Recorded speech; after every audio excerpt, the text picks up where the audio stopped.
po yung solution po na dapat nating itapat sa namumuong krisis na ito? Mr. President, I'm willing to accept questions. May I ask His Honor to repeat the question? Yes, Mr. President, we are facing a potential crisis in oil supply, and this representation would like to ask that if it is also possible for us to be able to put up a solution commensurate to this potential crisis. Well, the bill on the floor right now, Mr. President, is an approach that the administration has asked that we act on with urgency, so that our people would feel some kind of relief from the increased prices. So the effect of this bill would be, it was stated earlier during the interpellation of Her Honor Senator Risa, we responded that there would be around an 11 peso decrease in the gasoline prices and around 6 peso increase, 7.72 increase in the diesel prices per liter, Mr. President. So yan yung isa sa mga solutions na pinopropose po ng administration at hinihiling na ipasa natin agad-agad, Mr. President. This is one of the solutions, Mr. President. There is no issue, there is no debate in that. But as the good Senator Risa also said, meron din siyang corresponding problem na ibibigay sapagkat yung para sa excise tax na ginagamit naman natin to protect our people, meron din corresponding problem na makikreate. Kaya po tinatanong ito kung meron pa tayong mas karapat-dapat na solusyon na maiisip. I'm thinking about supplying or I'm thinking about a measure that will supply our country under the circumstances of enough oil supply. Halimbawa po, Madam President, Mr. President, naisip niyo po bang tawagin natin yung ating JCEC, ito yung Joint Congressional Energy Commission, para po sa ganon mapag-usapan kung paano tayo makakakuha po ng langis sa iba't ibang kaparaanan. For example, Mr. President, I'm thinking about a tank-to-tank transaction. Ito po ay direktang pagkuha ng langis. Halimbawa, hindi na po natin gagaygayin yung Strait of Hormuz sapagkat talaga namang sinara na ng Iran yon. Dalawa pong posibilidad ang pwedeng mangyari, Mr. President. Siguro po, dumirekta tayo dyan sa refinery po ng Petronas. Yung Malaysia, kaibigan po natin yan. At yung isa po, kagaya po ng alam naman natin, ang Russia po nakakakuha direkta sa Rotterdam. Ginagamit po niya yung route dyan sa pagitan ng Korea at saka ng Japan. At siya po ay lalabas do sa Arctic Sea. Makakarating siya sa Rotterdam gamit po yung mga tanker, sariling tanker. Iyon po sana yung iniisip natin na ibang paraan, hindi lamang po yung excise tax. Alam ko pong makakatulong ng konti, ngunit sa aking palagay, isang palliative lamang po ito eh. Makakatulong po, bakit hindi? Ngunit, meron din siyang isang problemang kikikreate. Kasi pag inalis natin ang excise tax, yun pong tinatapatan naman na tulong nito para sa ating mga kababayan, nawawala din. So parang na-offset lang. So ang iniisip ko po, Mr. President, sana po kung makatawag tayo ng makonvene po ninyo ang JCEC, may patawag po natin ang mga kababayan nating mga supplier ng langis para mapag-usapan po yung mas malaki at malawak pong pamamaraan kung paano po natin magagawa ng paraan ang problemang ito. Mr. President, maganda ho yung mga suggestion ninyo. I'm sure nakikinig din ho ang executive sa atin based dun sa hearing namin and mga discussions we've had on the side. Talagang marami silang ine-explore na possibilities po with different countries, different routes. They're doing that, Mr. President. At kung ano naman maitutulong ng Congress, both the Senate and the House, open naman po talaga tayo dyan for the suggestions so that collectively we can find solutions, Mr. President. Yun nga po, Mr. President, kung makonvene po ninyo yung Joint Congressional Energy Commission, napakalaki pong step ito dahil mapapatawag po natin ang mga oil companies, yung kanila pong mga ginagamit na mga kaparaanan, iba't ibang kaparaanan, upang sa ganun ay maayos po natin ang namumuong problemang kinakaharap ng ating bansa. Kahapon po, Mr. President, may kukwento ko po na nandun po ako sa South Korea. Alam po ninyo, sa aking pagtatanong, naapektuhan din sila pero isang araw lang. They were able to adjust doon sa circumstansya po. Kaya ang dali po nilang ayusin ang kanilang problema. Hindi ko po nakuha masyado ang detalye dahil nagmadali po ako para makauwi ako sa araw na ito. Ngunit isang araw lang po ang itinagal. At sila po ay nakagawa kagad ng mga kaparaanan para maitama po nila, may adjust po nila yung pangangailangan nila sang-ayon po sa nagaganap na development sa Middle East. Yun po sana yung aking gustong malaman, Mr. President, Your Honor, kung nakahanda po kayong tawagin natin ng JCEC sa lalong madaling panahon, makapulong po natin silang lahat. Para sa ganon ay makita po natin yung pinaka-ultimong kaparaanan. Maring hindi po masyadong ideal, ngunit makatutulong po, hindi lamang po sa pagsuspende ng kabayaran ng excise tax. Maraming salamat po, Mr. President. Thank you, Mr. President. Noted po yung suggestion ng ating kasamahan and we will coordinate with the House Energy Chairman to look into this possibility. Thank you. That's it. Majority Leader. Mr. President, there are no other members who listed to interpolate the measure.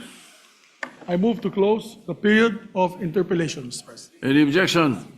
Hearing none, period of interpolation is closed. Mr. President, I move that we open the period of amendments. Period of amendments open. Senator Pia Cayetano is recognized to continue. Maybe, Senator Bamakino. yeah, there's a request from some colleagues that they're preparing the amendments, Mr. President. I move to suspend temporarily consideration and go back to it at a later hour, Mr. All right. Suspend consideration muna, Mr. President. Suspend consideration in the meantime. Yes, sir. While they're preparing the amendments. Consideration is suspended. Yeah. Thank you very much, Mr. President. Alan, On the way na. 207 pala. Thank you, Mr. President. Mr. President, I move that we resume consideration of Senate Bill number 1432 under Committee Report number 5. So moved, Mr. President. This is the 1432. bill on freedom of information. Yes. Any objection? Hearing none, consideration of 1432 is in order. Thank you, Mr. President. We are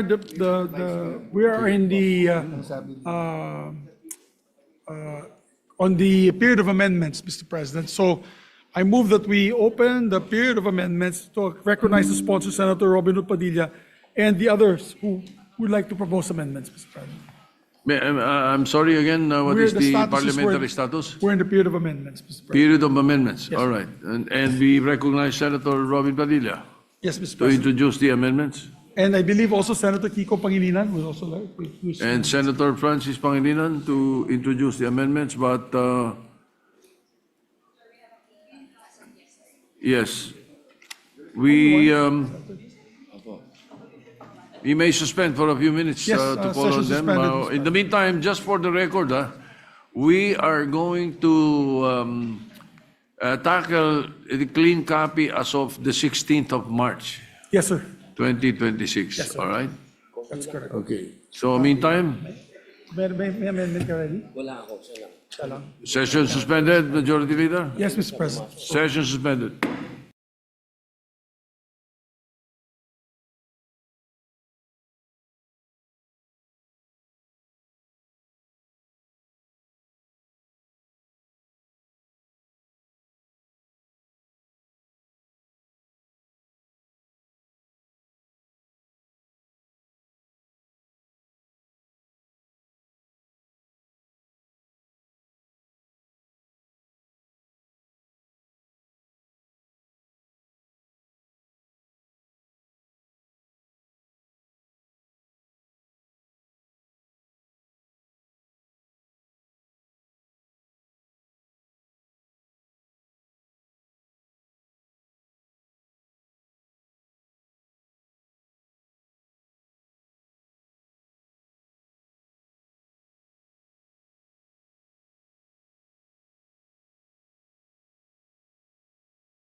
May we recognize the So- sponsor, Mr. President, Senator Robin Yes, Padilla? the sponsor to- for 1432, Senator Robin Padilla is recognized. We are in the period of amendments.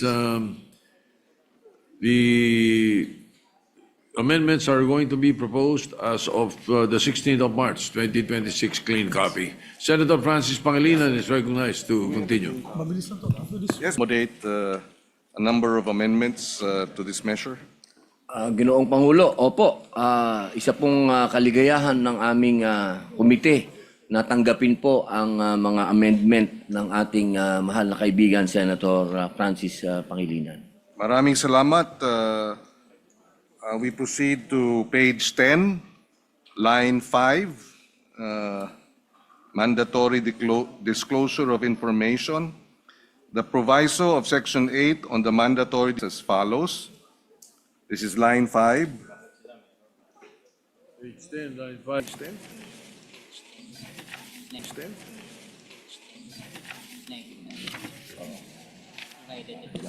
Provided between the words that and sensitive, insert the phrase the following. So move, Mr. President. What does the sponsor say? I accept, Mr. President. Accepted. Any objection? Hearing none, adopted. Mr. President, to continue, then delete the phrase such as after the act and replace with the following phrase, shall be redacted to protect the dignity, safety, and security of the public officer. What does the sponsor say? I accept, Mr. President. Accepted. Any objection? Hearing none, adopted. Thank you, Mr. President. Just for the record, the amendment shall read as follows. Shall now read as follows. Provided that the following sensitive information contained in the SALN shall be redacted to protect the dignity, safety, and security of the public officer. Mr. President, just for the record. Mr. President, on page 10, same page, line 10, Page 10, line 10. item 4 of section 8, after the word co-declarant, delete the following phrase, which we transferred earlier, Mr. President, to the proviso clause, redacted to protect the dignity and safety and security of the public officer. Therefore, item 4 as revised will now read as follows. Item 4, government issued ID numbers of the declarant and co-declarant. So move, Mr. President. And continuing the sentence Yes, Mr. President. thereafter. What does the sponsor say? Accepted, Mr. Any President. objection? Hearing none, adopted. Thank you, Mr. President. On page 10, line 14, section 8B. After the word upload, insert the phrase in a dedicated transparency portal or online dashboard, Mr. President. What does the sponsor say? I accept, Mr. President. Accepted. Any objection? Hearing none, adopted. And for the record, it shall now read as follows. All agencies of all branches of government shall upload in a dedicated transparency portal or online dashboard on their websites, which shall be updated monthly, a register of the following public interest transactions, documents, or records, including, Mr. President, just for the record. All right. Thank you, Mr. President. We now proceed to page 13, line 21. Page 13, line 21. Yes, Mr. President. Yes. The last paragraph of section 9, before the word upload, Before. yes, before the word upload, add the word fully. And upload, insert the phrase in transparency portal or in a digital dashboard on the agency's website, Mr. President. Furthermore, Mr. President, You will be deleting in full. yes, delete the phrase in full after the word upload, Mr. President. If I may, Mr. President, it shall therefore read, all government agencies shall build the capacity and practice to fully upload in the transparency portal or in a digital dashboard on the agency's website all other contracts, agreements, or treaties covered under this section, in particular those that are of the highest public interest by reason of the amounts involved and the impact of the transaction to the public. So move, Mr. President. What does the sponsor say? I accept, Mr. President. Accepted. Any objection? Hearing none, adopted, subject to style. Thank you, Mr. President. We now proceed to page 15, line 17. Page 15, line 17, section 11K, delete the phrase website and bulletin boards website and bulletin boards. and replace it with transparency portal or online dashboard on the agency's website. And therefore, if I may, the paragraph as amended will now read as follows. Letter K. Letter K, such other information taking into consideration the unique characteristics of an agency will help facilitate the effective implementation of this act. The foregoing information shall also be posted on its transparency portal or online dashboard on the agency's website and shall be regularly updated. Mr. President. So What does the sponsor say? I accept, Mr. President. Accepted. Any objection? Hearing none, adopted. Thank you, Mr. President. May we also, if the good sponsor is willing, an omnibus motion that may we request that the phrase transparency portal or online dashboard be inserted in sections that mention the website of agencies, Mr. President. Omnibus motion, Mr. President. What does the sponsor subject to say? style. I accept, Mr. President. Accepted. Any objection? Hearing none, adopted, subject to style.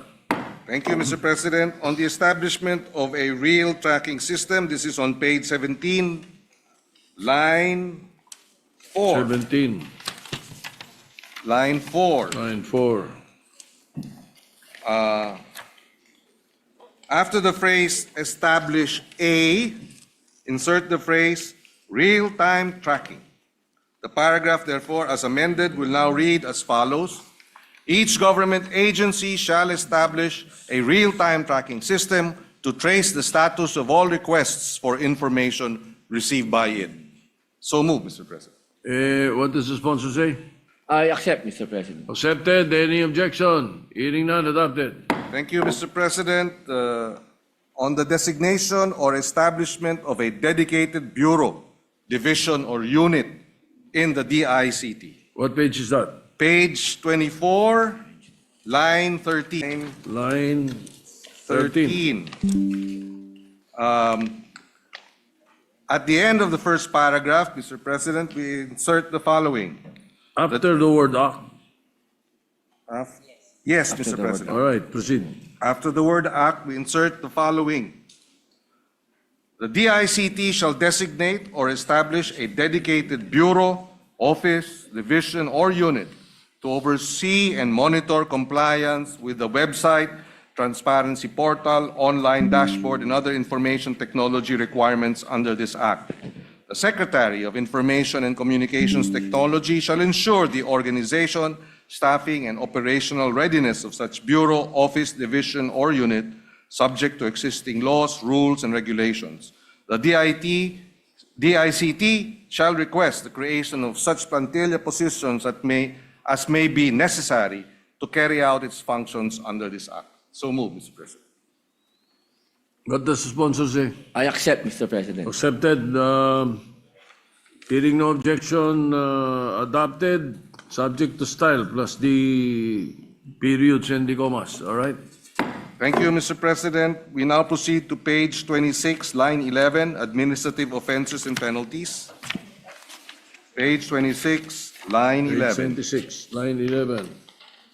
Section 21A, A5 on the administrative offenses and penalties. After the word website, insert the phrase pursuant to Section 8B.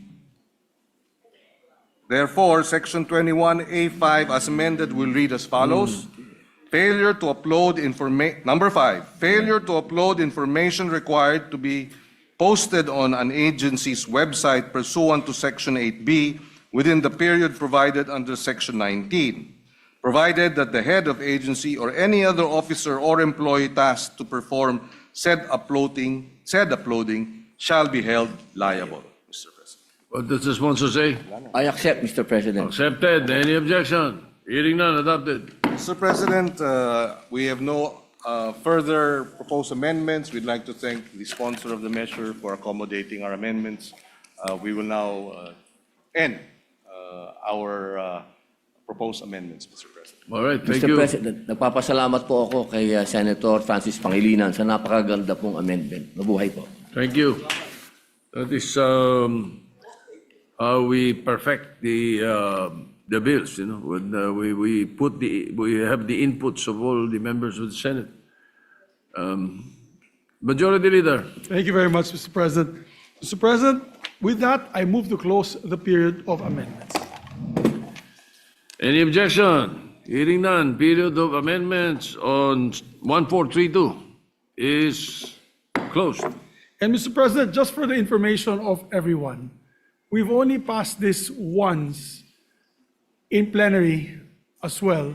This was in the 17th Congress. I believe you were also, I was Majority Floor Leader, you were Senate President, and then we had difficulty passing it again thereafter. So this is also record-breaking that we will pass it here once again in the Senate. Hanggang Senado na po, hindi na umabot sa, hopefully our colleagues in the House will take it up again. And therefore, I am honored on behalf of the sponsors and author to move for its second reading approval, Mr. President. Any objection? Hearing none. Senate Bill 1432 is approved on second reading. Congratulations po to Senator Robin Hood Padilla. Thank you. Sir, congratulations po. Congratulations po sa kanya. Napakasipag po niya. At, And to the authors, of course. and to the authors. Marami po tayong authors na to. At ito po ay LEDAC measure. So Yes, yes. the Secretariat can mention that we're already approved on second reading another LEDAC measure, Mr. President. Priority measure. With that, I move to suspend consideration for third reading. Consideration of 1432 is suspended. Thank you, Mr. President. Mr. President, I move that we. Are we ready with the amendments of, not yet? Not yet. May I ask for minute suspension, Mr. President? Why would we suspend for 1 Senate minute?